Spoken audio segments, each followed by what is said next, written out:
Hi students, in this chapter we are going to learn about, something that we encounter in our daily lives.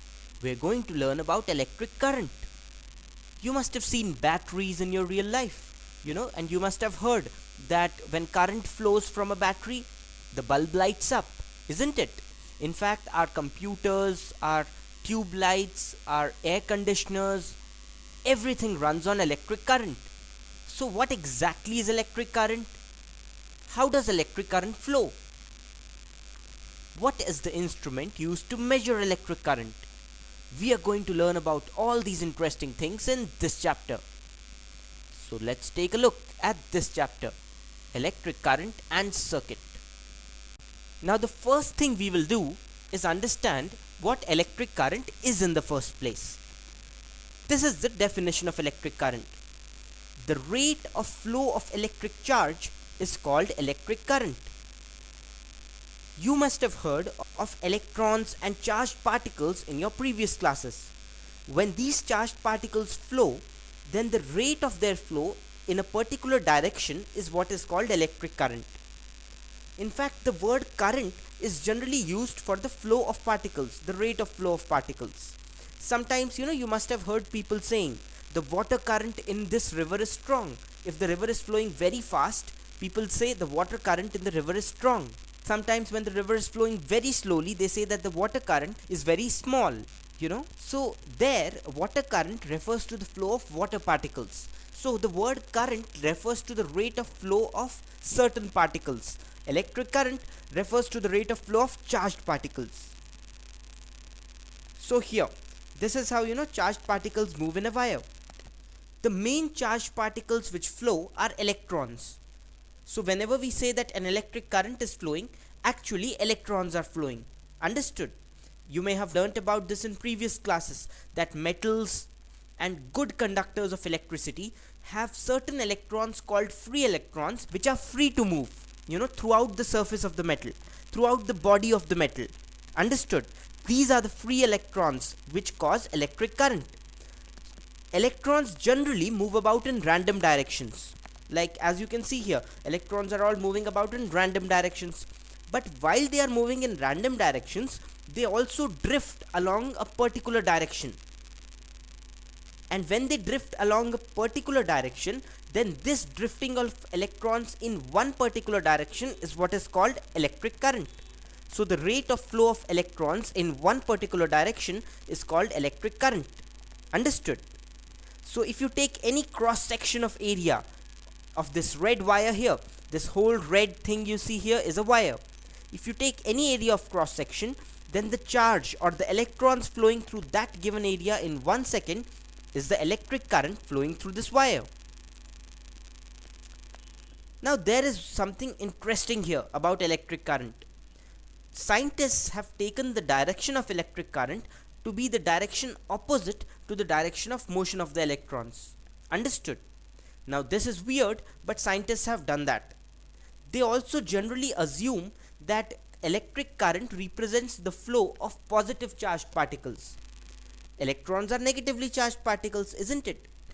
So electric current is basically assumed to be the flow of positive charged particles in the direction opposite to the direction of flow of electrons. After all, if negative charge is flowing to the left, we can assume that positive charge is basically flowing to the right, isn't it? And therefore, if electrons are flowing to the left, we say that the electric current is flowing to the right.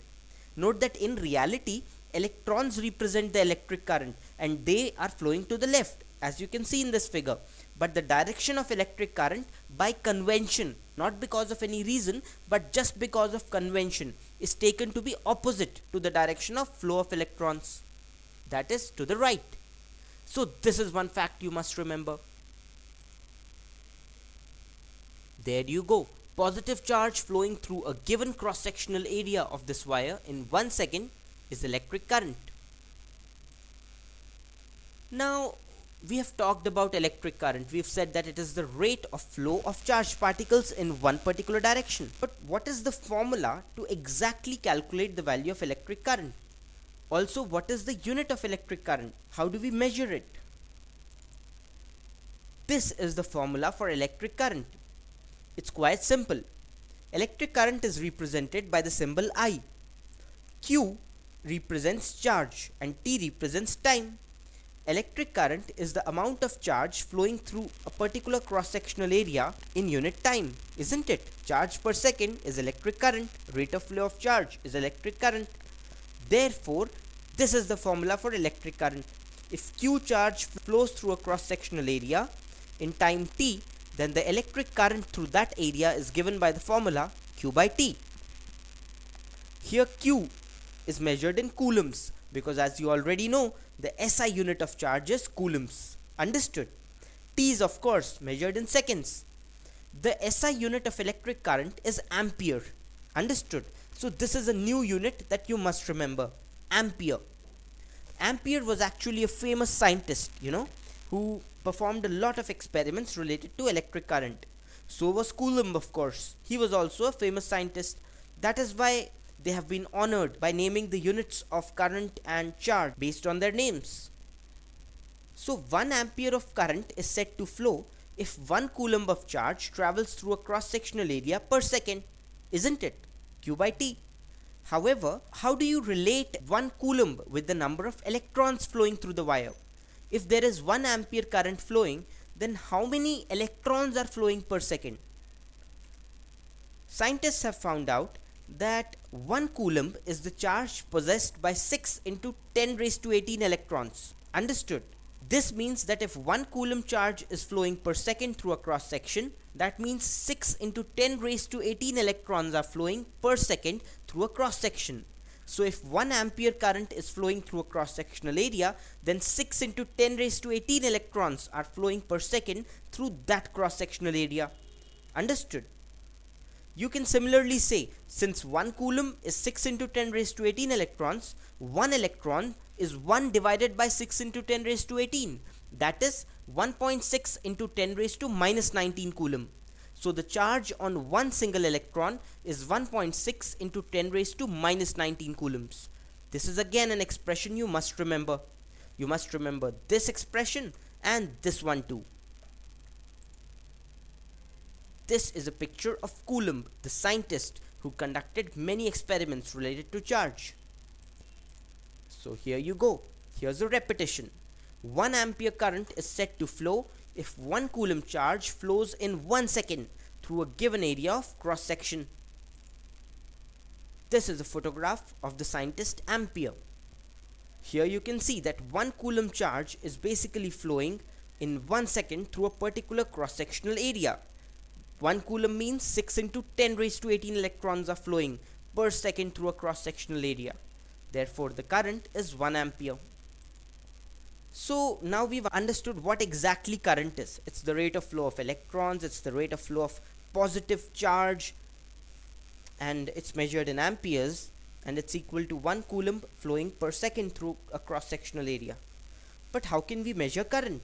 If there is a circuit or if there's an arrangement of wires and current is flowing through the wires, then how can you tell how much current is flowing through a particular portion of the wire? We use a special device called the ammeter to measure electric current. So when you connect this ammeter in the middle of any circuit, it tells you how much current is flowing through the wire. I've been using the word circuit quite commonly here. Circuit simply represents a closed loop, through which current is flowing. That's what I call a circuit. Understood? It generally has a battery, a bulb, and other circuit elements. So when I say circuit, don't get confused. It just means a loop of wires in which current is flowing. The ammeter is connected in the middle of the circuit and it tells us, at any point how much current is flowing. This photograph you see is the photograph of an ammeter. You can see that the current, is generally measured by an ammeter in milliamperes and microamperes.